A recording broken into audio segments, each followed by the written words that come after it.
يحيى، لو كان تجيك فرصة أنك تروح للوطن العربي تروح؟ طبعا. أوكي. سؤال سهل هذا، صعب لنا شويه. سؤال ثاني يلا. سؤال مانيش موجدة روحي. السؤال الثاني، أحيانا نحس يحيى زعفش مني، أحيانا نحسو كأنه عنده وجهين. السؤال شغل عنده زوج وجوه، والسؤال يقول يضحك معاك الدوري يعطيك. هل عندك وجهين؟ وصح. هل هو انت يعني هكا؟ خليني نجاوب. اسكو انت هكا ولا تعاملك مع الناس يخليك تكون هكا؟ والله يا عزيزتي وانا ما عنديش زوج وجوه، عندي 10 حقيقه يعني. مليح. تكوني عارفه. بون لازمك تفرقي بين الشخصيه الاعلاميه تاع الانسان والشخصيه العاديه، لانه الانسان لما يكون اعلامي ما يقدرش يكون كما الشخص العادي، لازم نفرقوا، لانه الانسان في المجال العمل تاعو مش كما الانسان العادي. خلاص أنا في نفس دائما الوقت. هنا في الحصه هذه ما حتى طيب، الناس زيد لهم الوقت، نعرفوا زيد لهم الوقت. بان انسان اعلامي. ما نمشي نكملوا في دقيقه. زيد لي سؤال اخر يلا. عاد لك سؤال. السؤال الثالث، يلا 10 ثواني. يلا يلا. ما هو طموحك؟ وين حاب توصل؟ حاب نوصل وين حابني الله نوصل. فهمتني؟ لأن الانسان جامي يحط حد لي، لاني اعرف اني ما عنديش حد.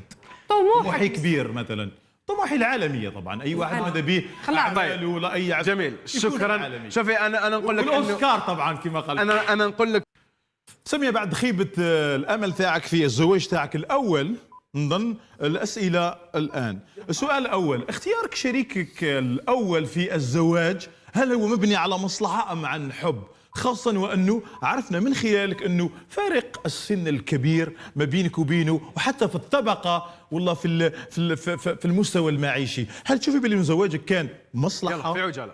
مصلحة وحب في زوج.